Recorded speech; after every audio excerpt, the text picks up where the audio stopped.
une petite vidéo pour vous parler de la façon de ranger les verbes. Donc, les verbes sont rangés en 3 groupes, en 3 sacs, si on peut dire, et ce rangement permettra de les conjuguer plus facilement ensuite. Donc, on a le premier groupe, le deuxième et le troisième. Le premier groupe, on l'a déjà vu en classe, ce sont les verbes qui se terminent par ER, qui fait et. Il y a une petite exception, pardon, c'est aller, qui n'est pas un verbe du premier groupe. Donc, si ce n'est pas un verbe du premier groupe, il passe directement dans le sac du troisième groupe. On a les verbes du deuxième groupe qui se terminent par ir et qui font ils sont avec nous. Il faut penser à tout prix au hérisson. Donc, ces verbes du deuxième groupe, par exemple finir, ça fait, si on prend nous, ça fait bien nous finissons. Attention, si on prend partir, qui se termine par ir quand même, ça ne marche pas avec nous. On ne dit pas nous partissons, on dit nous partons. Vu que ça ne marche pas, hop, il glisse dans le troisième groupe où il y a tous les autres verbes.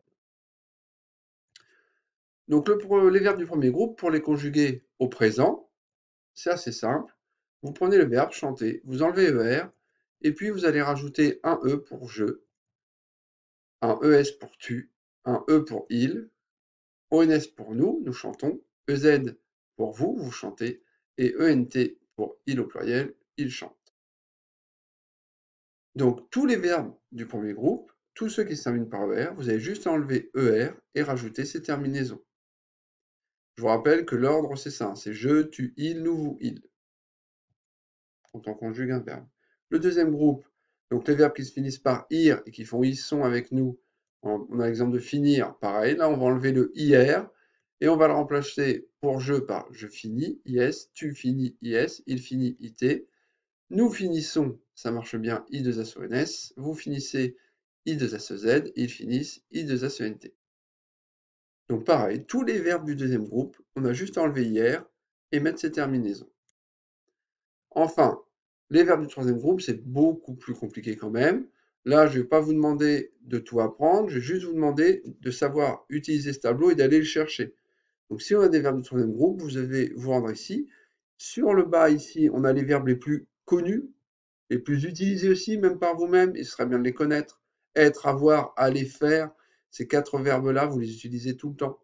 Donc il serait bien de les apprendre. Et puis après, dans ce tableau-là, on a les verbes en ir, entre eux. Donc, par exemple, si on prend le verbe ouvrir, dans la même colonne, ils ont mis souffrir, ouvrir, découvrir, offrir, parce qu'ils se conjuguent pareil. Ouvrir, ça fait j'ouvre, et bien ça fera je souffre, ou tu couvres, ou il découvre, ou il offre. C'est-à-dire que à chaque fois, le verbe se terminera par E. On enlèvera le IR et on mettra un E. Et c'est pareil pour les autres. Mettre, vous voyez, ça fait je mets, c'est-à-dire qu'on enlève les 3 dernières lettres, on remplace par un S, et bien tous ces verbes-là, vous enlevez les 3 dernières lettres, vous remplacez par un S. Et ça marche très bien. Voilà, bon courage.